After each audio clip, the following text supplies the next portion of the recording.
ಸ್ನೇಹಿತರೆ, ಮೀಡಿಯಾ ಮಾಸ್ಟರ್ಸ್ಗೆ ಸ್ವಾಗತ ಸುಸ್ವಾಗತ.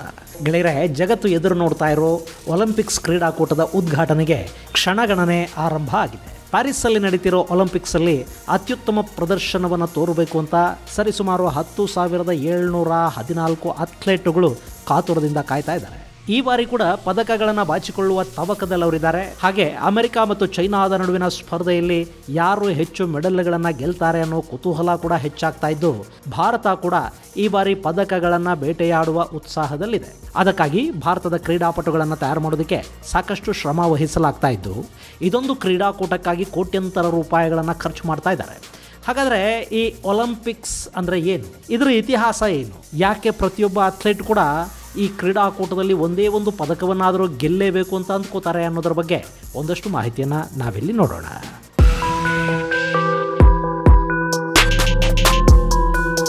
ಗೆಳೆಯರೆ, ಈ ವರ್ಷ ಜುಲೈ 26ರಿಂದ ಆರಂಭವಾಗ್ತಾ ಇರುವ ಪ್ಯಾರಿಸ್ ಒಲಿಂಪಿಕ್ಸ್ 2024ರಲ್ಲಿ ಒಟ್ಟು 32 ಕ್ರೀಡೆಗಳಲ್ಲಿ ಭಾಗಿಯಾಗೋದಕ್ಕೆ 10,714 ಮಂದಿಗೆ ಅವಕಾಶ ಸಿಕ್ಕಿದೆ. ಅದರಲ್ಲಿ ಭಾರತದ ಕ್ರೀಡಾಪಟುಗಳು ಇದ್ದಾರೆ. ಹಾಗೆ ನಮ್ಮ ಕರ್ನಾಟಕದಿಂದ ಕೂಡ ಈ ಬಾರಿ ಒಲಿಂಪಿಕ್ಸಲ್ಲಿ 9 ಮಂದಿ ಕ್ರೀಡಾಪಟುಗಳು ಭಾಗವಹಿಸ್ತಾ ಇದ್ದಾರೆ ಅನ್ನೋದು ನಮಗೆ ಹೆಮ್ಮೆಯ ವಿಷಯ.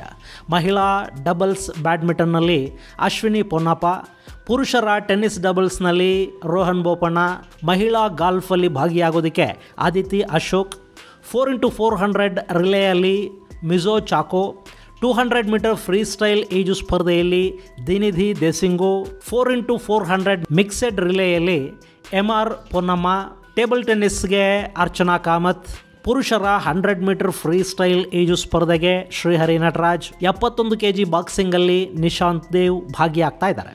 ಹಾಗೆಯೇ ಭಾರತದ ಮಟ್ಟಿಗೆ ನೋಡೋದಾದರೆ ನೀರಜ್ ಚೋಪ್ರಾ, PV ಸಿಂಧು, ವಿನೇಶ್ ಫೋಗಟ್, S ಮೀರಾಬಾಯಿ ಚಾನು, ಐಶ್ವರ್ಯ ಪ್ರತಾಪ್ ಸಿಂಗ್ ಥೋಮರ್, ಶರತ್ ಕಮಾಲ್, ಮನಿಕಾ ಬಾತ್ರಾ, ಧೀರಜ್ ಬೊಮ್ಮದೇವರ, ಅಮನ್ ಶೆರಾವತ್, ದೀಪಿಕಾ ಕುಮಾರಿ ಸೇರಿದ ಹಾಗೆ ಸಾಕಷ್ಟು ಅಥ್ಲೇಟ್ಗಳು ಭಾಗಿಯಾಗ್ತಾ ಇದ್ದಾರೆ. ಹಾಗೆಯೇ ಭಾರತದ ಹಾಕಿ ತಂಡ ಕೂಡ ಈ ಒಲಿಂಪಿಕ್ಸಲ್ಲಿ ಭಾಗಿಯಾಗ್ತಾ ಇದೆ. ಇಲ್ಲಿ ಭಾರತ ತನ್ನ ಒಲಿಂಪಿಕ್ಸ್ ಕ್ರೀಡಾಪಟುಗಳನ್ನು ತಯಾರು ಮಾಡೋದಕ್ಕೆ ಏನೆಲ್ಲ ಸರ್ಕಸ್ ಮಾಡಿದೆ, ಎಷ್ಟು ಖರ್ಚು ಮಾಡಿದೆ ಅನ್ನೋದನ್ನು ನೋಡೋದಕ್ಕೂ ಮುನ್ನ ಒಲಿಂಪಿಕ್ಸ್ ಅಂದರೆ ಏನು, ಇದು ಪ್ರಾರಂಭ ಆಗಿದ್ದು ಯಾವಾಗ, ಇದರ ಇತಿಹಾಸ ಏನು ಅನ್ನೋ ಬಗ್ಗೆ ಒಂದಷ್ಟು ಮಾಹಿತಿಯನ್ನು ನಿಮಗೆ ಕೊಟ್ಟು ಬಿಡ್ತೀನಿ.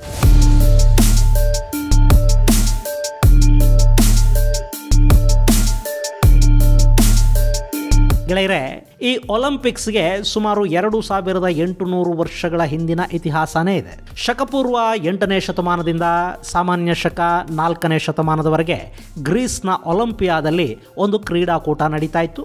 ಅದನ್ನು ಜಗತ್ತು ಏನ್ಷಿಯಂಟ್ ಒಲಿಂಪಿಕ್ಸ್ ಅಂತ ಗುರುತಿಸುತ್ತೆ. ಆ ಬಳಿಕ ಒಲಿಂಪಿಕ್ಸ್ ಬಗ್ಗೆ ಜಗತ್ತು ಅಂಥ ಗಮನವನ್ನು ಕೊಡೋದಕ್ಕೆ ಹೋಗಲಿಲ್ಲ. ಆದರೆ 19ನೇ ಶತಮಾನದ ಕೊನೆಯಲ್ಲಿ ಅಂದರೆ 1894ರಲ್ಲಿ ಬಾರೋನ್ ಪಿರೆಡೆ ಕೌಬೆರ್ಟಿನ್ ಅನ್ನೋ ಫ್ರೆಂಚ್ ಇತಿಹಾಸಕಾರ ಇಂಟರ್ನ್ಯಾಷನಲ್ ಒಲಿಂಪಿಕ್ಸ್ ಕಮಿಟಿ IOC ಅನ್ನು ಪ್ರಾರಂಭ ಮಾಡ್ತಾನೆ. ಆ ಬಳಿಕ 1896ರಲ್ಲಿ ಆಧುನಿಕ ಜಗತ್ತಿನ ಮೊಟ್ಟಮೊದಲ ಒಲಿಂಪಿಕ್ಸ್ ಕ್ರೀಡಾಕೂಟಗಳು ಆರಂಭ ಆದವು. ಈ ಒಲಿಂಪಿಕ್ಸ್ ಅನ್ನೋದು ಗ್ರೀಸ್ನ ಒಲಿಂಪಿಯಾದಲ್ಲಿ ಮೊದಲು ನಡೀತಾ ಇತ್ತು. ಹೀಗಾಗಿ ಇದನ್ನು ಒಲಿಂಪಿಕ್ಸ್ ಅಂತಲೇ ಕರೆದರು. 19ನೇ ಶತಮಾನದ ಮೊದಲ ಒಲಿಂಪಿಕ್ಸ್ ಅನ್ನು ಕೂಡ ಗ್ರೀಸ್ನ ರಾಜಧಾನಿ ಅಥೆನ್ಸ್ನಲ್ಲಿ ಮಾಡಲಾಯಿತು. ಆ ಬಳಿಕ ಪ್ರತಿ 4 ವರ್ಷಗಳಿಗೆ ಒಮ್ಮೆ ಈ ಸಮ್ಮರ್ ಒಲಿಂಪಿಕ್ಸ್ ನಡೀತಾ ಬರ್ತಾ ಇದೆ. ಆದರೆ ಮೊದಲನೇ ವಿಶ್ವಯುದ್ಧ ಹಾಗೂ ಎರಡನೇ ವಿಶ್ವಯುದ್ಧದ ಕಾರಣದಿಂದ 1940 ಹಾಗೂ 44ರ ಒಲಿಂಪಿಕ್ಸ್ ಕ್ರೀಡಾಕೂಟ ನಡೀಲಿಲ್ಲ. ಅದನ್ನು ಬಿಟ್ಟರೆ ಪ್ರತಿ 4 ವರ್ಷಗಳಿಗೆ ಒಮ್ಮೆ ಒಲಿಂಪಿಕ್ಸ್ ನಡೀತಾ ಬರ್ತಾ ಇದೆ. ಇನ್ನು ಒಲಿಂಪಿಕ್ಸಲ್ಲಿ ವಿಂಟರ್ ಒಲಿಂಪಿಕ್ಸ್ ಕೂಡ 4 ವರ್ಷಗಳಿಗೊಮ್ಮೆ ನಡೆಯುತ್ತೆ. ಹಾಗೆಯೇ ಪ್ಯಾರಾ ಒಲಿಂಪಿಕ್ಸ್, ಯೂತ್ ಒಲಿಂಪಿಕ್ಸ್ನಂಥ ಕ್ರೀಡಾಕೂಟಗಳು ಕೂಡ ನಡೀತಾ ಬರ್ತಾ ಇವೆ. 2020ರಲ್ಲಿ ಟೋಕಿಯೋ ಈ ಒಲಿಂಪಿಕ್ಸ್ನ ಜವಾಬ್ದಾರಿಯನ್ನು ವಹಿಸಿಕೊಂಡಿತ್ತು.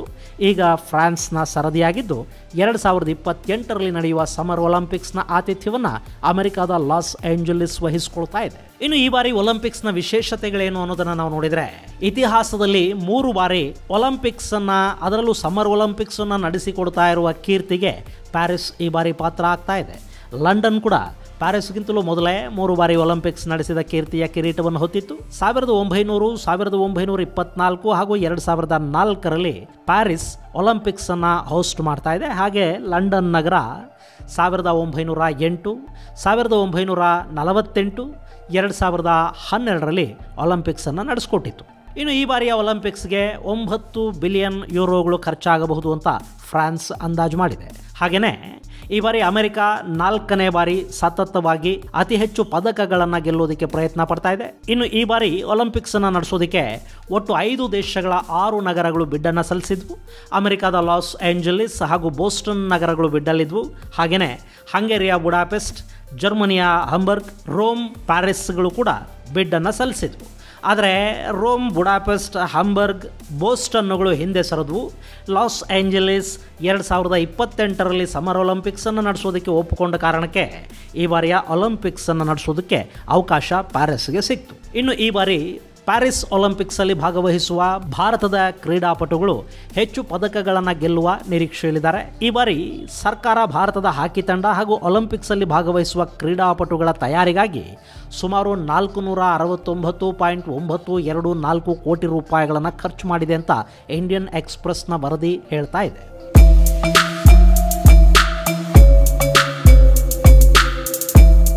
ಇಲ್ಲಿ ಆರ್ಚರಿಗೆ 39.18 ಕೋಟಿ, ಅಥ್ಲೆಟಿಕ್ಸ್ಗೆ 96.08 ಕೋಟಿ, ಬ್ಯಾಡ್ಮಿಂಟನ್ಗೆ 72.03 ಕೋಟಿ, ಬಾಕ್ಸಿಂಗ್ಗಾಗಿ 60.93 ಕೋಟಿ, ಈಕ್ವೆಸ್ಟ್ರಿಯನ್ ಅಂದರೆ ಕುದುರೆ ಸವಾರಿಯ ಸ್ಪರ್ಧಾಳುಗಳ ತಯಾರಿಗೆ 95.42 ಲಕ್ಷ, ಗಾಲ್ಫ್ಗೆ 1.74 ಕೋಟಿ, ಹಾಕಿಗೆ 41.3 ಕೋಟಿ, ಜೂಡೋಗೆ 6.33 ಕೋಟಿ, ರೋಯಿಂಗ್ಗಾಗಿ 3.89 ಕೋಟಿ, ಸೈಲಿಂಗ್ 3.78 ಕೋಟಿ, ಶೂಟಿಂಗ್ 60.42 ಕೋಟಿ, ಸ್ವಿಮ್ಮಿಂಗ್ 3.9 ಕೋಟಿ, ಟೇಬಲ್ ಟೆನ್ನಿಸ್ 12.92 ಕೋಟಿ, ಟೆನ್ನಿಸ್ 1.67 ಕೋಟಿ, ವೆಯ್ಟ್ ಲಿಫ್ಟರ್ಸ್ಗಾಗಿ 27 ಕೋಟಿ, ರಜ್ಲರ್ಸ್ ಮೇಲೆ 37.8 ಕೋಟಿ ರೂಪಾಯಿಗಳನ್ನು ಖರ್ಚು ಮಾಡಲಾಗಿದೆ. ಇಲ್ಲಿ ತಂಡಗಳು, ಆಟಗಾರರು, ತರಬೇತುದಾರರ ವೆಚ್ಚ, ಅವರಿಗೆ ಕೊಡುವ ವ್ಯವಸ್ಥೆಗಳು, ಸೌಲಭ್ಯಗಳು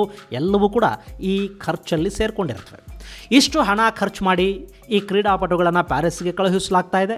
ಅವರು ಕೂಡ ಈ ಬಾರಿ ಏನಾದರೂ ಮಾಡಿ ಹೆಚ್ಚು ಪ್ರಮಾಣದ ಪದಕಗಳನ್ನು ಪಡಿಬೇಕು ಅಂತ ಪಣ ತೊಟ್ಟಂಗೆ ಕಾಣ್ತಾ ಇದ್ದಾರೆ. ಈ ಬಾರಿ ಭಾರತಕ್ಕೆ ಎಷ್ಟು ಪದಕಗಳು ಬರುತ್ತವೆ ಅನ್ನೋದನ್ನು ನಾವು ಕಾದು ನೋಡಬೇಕು.